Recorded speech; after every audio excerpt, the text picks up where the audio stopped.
BMG უნდა გადავინაცვლოთ უკვე Galt Taggart-ის სათაო ოფისისკენ საქართველოს შემდეგ მსოფლიო მასშტაბზე მოდი ესე ვთქვა, მსოფლიო ეკონომიკაზე კვლავ უნდა გავაგრძელოთ საუბარი. მე ეს სამშაბათობით ასევე ვერ წარმომიდგენია გოგა მელიქიძის გარეშე.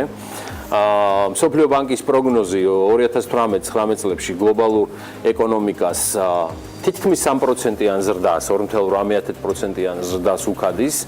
თუმცა ეს ზრდა სხვადასხვა ქვეყანაში სხვადასხვა იქნება. მართალია ჩინეთის ეკონომიკის ზრდის ტემპი 7%-ს ჩამოსცდა, მაგრამ ამ ორ წელიწადში მოცულობით ის მაინც ყველაზე მეტად გაიზრდება. შეერთებულ შტატებში ზრდის ტემპი დაჩქარდა, მაგრამ ჩინეთს მაინც ორჯერ ან მეტად ჩამოუვარდება. და აი ამ დაჩქარებისა და ეკონომიკის მასშტაბიდან გამომდინარე, შეერთებული შტატები სავარაუდოდ მეორე იქნება, ინდოეთი მესამე და ევროკავშირი მეოთხე. სხვა დანარჩენზე რა ხდება მსოფლიო ბირჟებზე? როგორ მოქმედებს მასზე ტრამპის ტვიტები, მის მიერ, არ ვიცი, დეკლარირებული 3%-იანი ზრდა, თითქმის 3%-იანი ზრდა, რომელთაც იგი თავს იწონებს მთელი მსოფლიოს წინაშე. რამდენად საინტერესო იყო გასული კვირა მიუხედავად პარასკევს შექმნილი საკმაოდ სერიოზული პრობლემებისა, ამას უკვე გოგა მელიქიძე გვეტყვის, იგი Galt Taggart-ის სათაო ოფისიდან გვერდება. მე მას მივესალმები, გოგა დილამშვიდობის, მე ბოლო 20 წუთია იმდენი ვისაუბრე ევა ბოჭორიშვილთან, მარიამ ადამიანსთან და ანა ლაპიაშვილთან ერთად, რომ ეხლა სრულად გითმობ შენ ასპარეს, შესავალიც ჯეროვანი გაგიკეთე. მაყურებელი ჩასაფრებულია, სად არის ჩვენი გოგა მელიქიძე და ჰაბურთი და ამოვადიანი. გამარჯობა გიორგი, მოგესალმებით, მივესალმებით ელემაყურებელს, თქვენ ნამდვილად კარგად შეაჯამეთ გლობალური ტენდენციები და განვითარებადი ეკონომიკებიც და მეც ერთი-ორი სიტყვით ჩემი მონოლოგის ბოლოს შევეხები. ამერიკითო დავიწყოთ, გასული კვირა ამერიკაში იყო ესეთი შეიძლება ითქვას სუბუქად შემცირდნენ ინდექსები, ძირითადი ინდექსები, მაგალითად Dow Jones-ი, S&P 500 და Nasdaq-ი, სადღაც ყველა ამ ინდექსში ცოტა შემცირებები დავინახეთ, Dow შემცირდა დაახლოებით 1%-მდე და მაგრამ წლის დასწრისთან დღემდე 1.1%-იან ზრდას ისევ ინარჩუნებს. S&P შემცირდა დაახლოებით 1.5%-ით, მაგრამ 3%-იან ზრდაში წლის დასწრისთან დღემდე, ანუ დადებით ზრდას აჩვენებს და Nasdaq-ი შემცირდა სადღაც 3%-მდე, თუმცა წლის დასწრისთან დღემდე სადღაც 7-8%-იან ზრდას ინარჩუნებს. მიმდინარე კვირა ცოტა რთული აღმოჩნდა ტექნოლოგიური კომპანიებისთვის, გუშინ დავინახეთ Facebook-ის აქციების მნიშვნელოვანი ვარდნა, ისევ აი ამ პირადი მონაცემების გაჟღერებას უკავშირდება ეს ყველაფერი. დავაკვირდეთ ეს კვირა როგორ განვითარდება და შემდეგ მიმოხილვაში მოვყვეთ, იმიტომ რომ როგორც ჩანს ტექნოლოგიებისთვის საკმაოდ ისეთ უჩვეულოდ ცუდი კვირა მიმდინარეობს საფონდო ინდექსის, ანუ საფონდო აქციების ფასების თვალსაზრისით. რომ დაუბრუნდეთ გასულ კვირას ესეთი უარყოფითი ფონი და დაწოლა ამის გამოიწვია ინდექსებზე, ძირითადად ამის რამოდენიმე მიზეზი იყო, ისევ გრძელდება ეს ტარიფებთან დაკავშირებული ესე ვთქვათ გაურკვევლობა. ჩვენ ვიცით ტრამპმა 25% გაზარდა ლითონზე და ალუმინზე იმპორტის ტარიფები, სხვადასხვა დიდი ეკონომიკები და სავაჭრო პარტნიორები ელოდებიან, როგორ განვითარდება კონკრეტულად მათ მიმართ ეს ურთიერთობა და რა კონკრეტული ესე ვთქვათ ასახვა მოხდება სავაჭრო რეჟიმებში და ხელშეკრულებებში ამ ყველაფრიდან გამომდინარე და ესე ვთქვათ მოლოდინის რეჟიმია, მაგრამ საბოლოო ჯამში რა თქმა უნდა იწვევს ვთქვათ უარყოფით ფონს საფონდო ბაზრებისთვის. ამავდროულად ვიცით რომ ამ თეთრსახში ესე ვთქვათ მნიშვნელოვანი გადაადგილებები მოხდა, რექს ტილერსონი წავიდა, რომელიც ყველამ ვიცით რომ იყო ესე ვთქვათ საკმაოდ მაღალი პოზიცია ჰქონდა თეთრსახში და მისი წასვლაც ცოტა ისეთი უარყოფითი ფონი იყო ამერიკული საფონდო ინდექსებისთვის. თვითონ ეს ადამიანი იყო ესე ვთქვათ თავისუფალი სავაჭრო რეჟიმების ერთ-ერთი მნიშვნელოვანი დამცველი. კიდევ ვიტყვი იმას რომ ამერიკის გარკვეული ესე ვთქვათ ეკონომიკური მაჩვენებლები გამოვიდა და საცალო მოხმარება ოდნავ შემცირდა თებერვალში დაახლოებით საცალო გაყიდვები დაახლოებით 0.1%-ით იმ დროს, როდესაც 0.3%-იან დასელოდებოდა ბაზარი, ამანაც გარკვეულად ესე ვთქვათ ცოტა უარყოფითი ფონი გამოიწვია და ესე ვთქვათ სამოხელო ფასების ინდექსის მაჩვენებელი გამოვიდა, რომელიც ოდნავ გაზრდილია, არ არის საგანგაშოდ გაზრდილი, ეს გაზრდა ესე ვთქვათ ინვესტორების მოლოდინში იყო. აი ამ ყველაფერმა გამოიწვია გასულ კვირის განმავლობაში ოდნავ შემცირებული და ესე ვთქვათ დაწოლა საფონდო ინდექსებზე. შეიძლება ითქვას. მე ბუნებრივია, რომ ესეთი რამე ხდება ხოლმე ნებისმიერ ესე ვთქვათ აქციების ბაზარზე, პორტფოლიო მენეჯერები და დიდი აქტივების მმართველები როგორც წესი გადადიან ესე ვთქვათ თავიანთ პორტფელიებს ალოკაციას აკეთებენ და როგორც წესი გადადიან დაცულ აქტივებში და შესაბამისად ჩვენ დავინახეთ ძელვადიან ამერიკულ სახელმწიფო ობლიგაციებზე ფასის და ძირითადი აქცენტი გაკეთდა ისევ ესე ვთქვათ ამერიკულ სახელმწიფო ობლიგაციებზე, სახაზინო ობლიგაციებზე. რაც შეეხება ოქროს და ნავთობის ფასებზე, ოქროს ფასი გაიზარდა უფრო სწორედ სადღაც 1%-მდე %-მდე, უბრალოდ დავარდა უკაცრავად 1%-ით სადაც ოქროს ფასი და ნავთობის ფასი მხოლოდ გაიზარდა დაახლოებით 1%-მდე.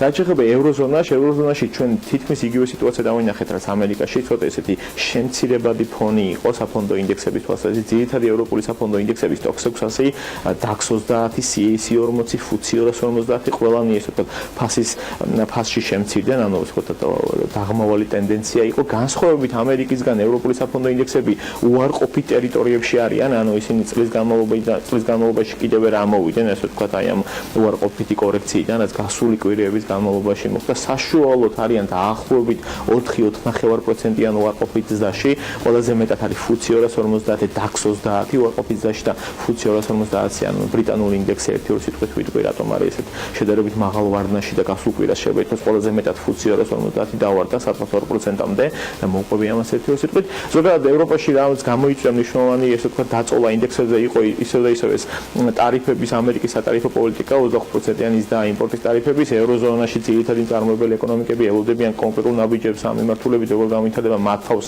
ეს ყველაფერი ამავდროულად ვიცით რომ ბრიტანეთსა და რუსეთს შორის ეს დიპლომატიური დაძაბულობაა, ასევე გამოვიდა ეკონომიკური მაჩვენებლები ევროზონის და ინდუსტრიული წარმოება 0.1% არის შემცირებული გასულ თვეებთან შედარებით და ეს ყველაფერი ამ ყველაფერმა გამოიწვია ეს ვთქვათ დაწოლა შეიძლება ითქვას ევროზონის ინდექსებზე. ევროპაში ჩვენ შეიძლება ითქვას იგივე ტენდენცია დავინახეთ, როგორც კი ეს ვთქვათ გამოვიდა უარყოფითი ინფორმაციები შედარებით ეს ვთქვათ გაჩნდა შედარებით ნეგატიური მოლოდინები და უარყოფითი მოლოდინები აქციების ბაზრის მიმართ ძირითადი აქცენტი გაკეთდა სახელმწიფო ობლიგაციების თვალსაზრისით და ვთქვათ ევროზონის ძირითადმა პორტფოლიო ინვესტორებმა და აქტივის მმართველებმა თავიანთ პორტფელიებში უფრო მეტი პოზიციები აიღეს გრძელვადიან სახელმწიფო ობლიგაციებზე და შესაბამისად დავინახეთ მაღალი მოთხოვნა მათ მიმართ. ბრიტანეთს რო დაუბრუნდე OECD ორგანიზაციამ ბრიტანეთის მიმდინარე წლის და მომავალი წლის ვთქვათ ეკონომიკური შედეგებს გადახედა და შეუმცირა ზრდის ტემპები, ძირითადად თქვა რომ ბრიტანეთში ანუ ბრეგზიტის გამო ვთქვათ საცალო მოხმარება შემცირებულია და ნამდვილად შემცირებულია და ამავდროულად გაზრდილია ინფლაციური ფონი და ეს ყველაფერი იქნება ბრიტანეთის ეკონომიკის დისთვის შემოფერხებელი. შესაბამისად ეს ნიუსი გასულ კვირას გავიდა უფრო ინტენსიურად და აქტიურად და დავინახეთ FTSE 250-ის 2%-იანი შემცირება, რაც არის ბრიტანეთის ასე ვთქვათ ძირითადი ინდექსი, თუ ამერიკაში გვაქვს S&P 500, ბრიტანეთში გვაქვს FTSE 250, როგორც ანალოგიური ინდექსი.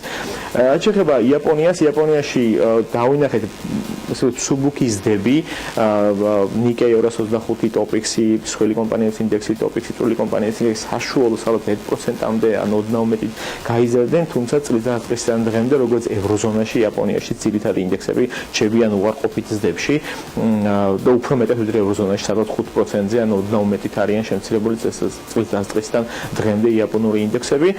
რაც შეეხება იაპონიაში განვითარებულ ეკონომიკურ ერთ-ერთ ვიტყვი იენაზე, იენა ოდნავ შესუსტდა დოლართან მიმართებაში 1.1%, მაგრამ წლიდან დღემდე სადაც 5%-ზე მეტად არის გამყარებული დოლართან, 106-ის ფარგლებში ივაჭრება, წლისასწრებში ივაჭრებოდა 112-113 იენას ფარგლებში.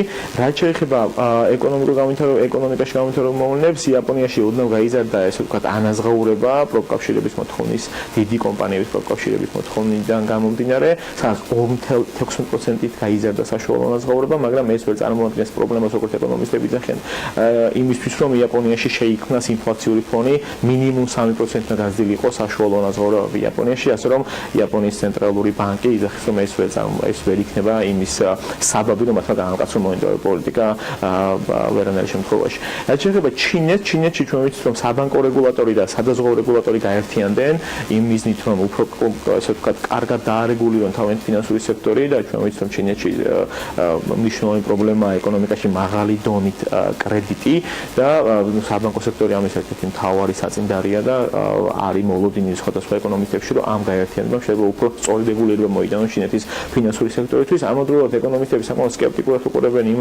ფაქტს, რომ უვადოდ დაინიშნა ჩინეთის პრეზიდენტი, უვადოდ გაუგზავნდა ესე ვთქვათ საპრეზიდენტო ვადა, ძირითადად ამას სკეპტიციზმი გამოიწვია, მაგრამ არიან გარკვეული ეკონომისტები, რომლებიც იძახიან, რომ პირიქით შეიძლება ამან უფრო მეტი დამოუკიდებლობა შეძინოს ჩინეთის პრეზიდენტმა, რომ მან უფრო პროაქტიულად და აგრესიულად მოახდინოს ჩინეთის ეკონომიკის რეფორმირება, თუმცა ამის ალბათობა საკმაოდ დაბალია მეორე მხრივ და ჩვენ ვიცით, რომ ჩინეთის ეკონომიკას ძალიან ჭირდება რეფორმირება, იმიტომ რომ ნომინალურად ყველაზე დიდი ეკონომიკაა და მასში საკმაოდ დიდი დოზით არის კრედიტი, როგორც კერძო სექტორში, ასე სახელმწიფო სექტორშიც.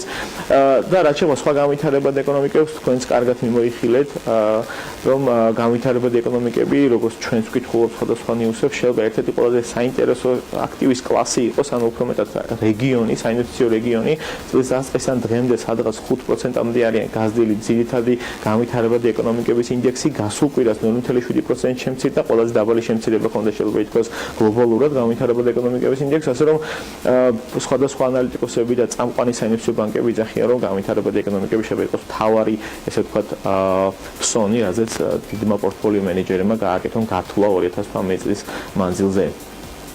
მადლობა დიდი გოგა მელიქიძეს. აუცილებლად გავაგრძელებთ ამ საინტერესო ჩარტებს და ანალიტიკას.